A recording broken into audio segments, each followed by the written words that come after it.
వైద్యం చేసుకొని నీ వైద్యం నువ్వు చేసుకోగలుగుతావా లేదా అనేది ఇప్పుడు ఎదురు చూడాలి. అయితే రేవంత్ రెడ్డి గురించి ఇది జనరల్గా ఆయనకి ఏం తెలంగాణకు వచ్చి ఇప్పుడు స్ట్రాటజిస్ట్గా పనిచేసి రేవంత్ రెడ్డి ఓడగొట్టాలి పని కట్టుకొని అవన్నీ బంద్ చేసిండు, మస్తుగా సంపాదించిండు, సెటిల్ అయ్యిండు. అట్లాంటి ఉద్దేశం లేకపోయినా మెంటల్గా రేవంత్ రెడ్డిని కొంచెం డీమోరలైజ్ చేసి, ఎందుకంటే ఆయనకు బీహార్లోకి పోయి కాన్ఫిడెంట్గా మాట్లాడి తెలంగాణలో ఉన్న మోడల్ని దేశవ్యాప్తంగా తీసుకుపోయే ప్రయత్నం చేస్తున్నాడు. కర్ణాటక మోడల్ 6 గ్యారంటీస్ సక్సెస్ అయినాయో, ఉచిత బస్సు అవి అని, తెలంగాణలో 6 గ్యారంటీస్ ఎట్లయితే వర్కౌట్ అయినాయో అట్లా నేషన్ వైడ్ ఇట్లాంటి గ్యారంటీస్ ప్రకటించుకుంటూ పోతుంది కాంగ్రెస్ పార్టీ.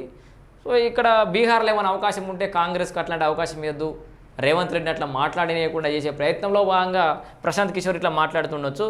సో అలాగే బీహార్ ప్రజల డిఎన్ఏ తెలంగాణ ప్రజల డిఎన్ఏ కంటే తక్కువ అయినప్పుడు, అంటే ఇట్లా ఎప్పుడు అన్నాడట, ఢిల్లీకి వచ్చి సాయం చేయమని నన్ను 3 సార్లు ఎందుకు అడిగాడని పీకే ప్రశ్నించాడు. వచ్చే ఎన్నికల్లో రాహుల్ గాంధీ, మోడీ ఎవరు కూడా రేవంత్ రెడ్డిని తన నుంచి కాపాడలేరని, అతన్ని ఖచ్చితంగా ఓడించి తీరుతానని ఈ సందర్భంగా ప్రశాంత్ కిషోర్ తీవ్ర వ్యాఖ్యలు చేశాడు.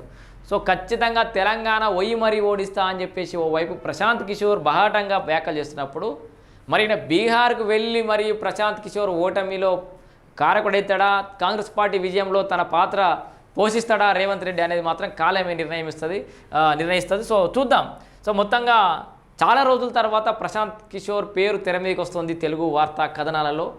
మరి ఏం జరగబోతోంది రానున్న కాలంలో, నిజంగానే అక్కడ ఓడిపోయినా గెలిచినా ఇక్కడ ఖచ్చితంగా రేవంత్ రెడ్డిని ఓడగొట్టడానికో లేకపోతే ఏదో ప్రయత్నం చేయక మానడు, ప్రయత్నం చేయడానికి కూడా నేను అంటలేను, ఏదో ఒక ఆయనకు తోచిన సలహాలు ఏమన్నా ఇవ్వడమో, ఫోన్లో మాట్లాడడమో, ఇట్లా ఏరు అట్లా ఏరనేమో చెప్తే